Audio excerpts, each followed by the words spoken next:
What is up, YouTube? I just want to do a quick video here kind of showing my current AK collection. There is one missing out of this picture. It's going to be similar to this. This is a 1965 100% parts matching unfired Izzy that I had built. The other one that's going to be like this is a 1974 Tula AKM 100% matching parts kit, which is currently getting a re-weld on the original receiver from AK John. Don't have that one here yet, but that is also part of this collection. Starting over here, obviously one of these is not like the other. This is a PSA GF3. It's the first AK I ever bought. I kind of built it out for the first Kalash Bash shooting competition that I went to. It's a fun gun, you know, but it kind of gave me the bug here.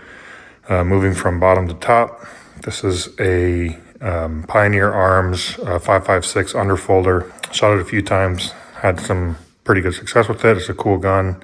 My first underfolder, pretty cheap as well. Like I said, this is 1965 Izzy. Also have the Izzy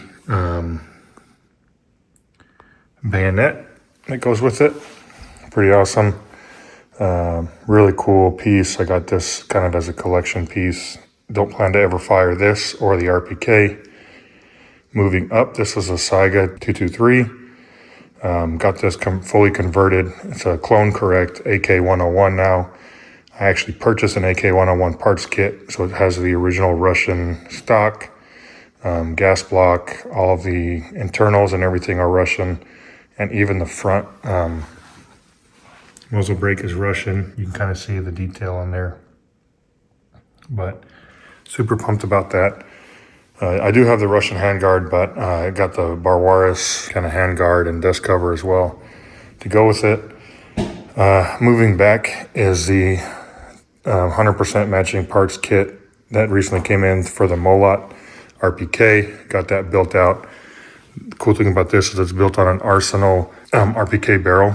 Normally the Arsenal RPK barrels don't have the correct front profile to work with the older Russian RPK front components.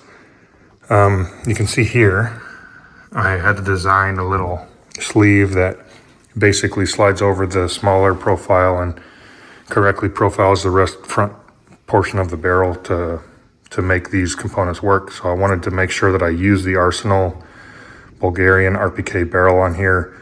It is chrome lined and hammer forged, which isn't available on any of the American made barrels.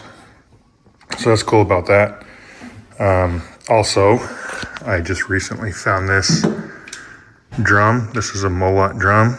You can see the stamp right in there. I had a Romanian top loader, but this one looks to be unissued.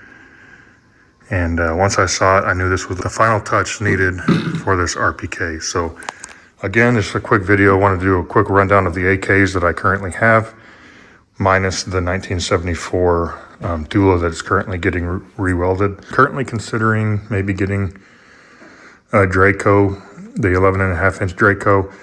I'm kind of on the fence, so if you guys think I should or shouldn't get it, let me know in the comments below. I really kind of have wanted one for a while, but I don't really necessarily see a need for it. So like always, guys, thanks for taking the time to watch this. I appreciate you. Hope you're having a great day and keep on enjoying life out there. Thanks for watching.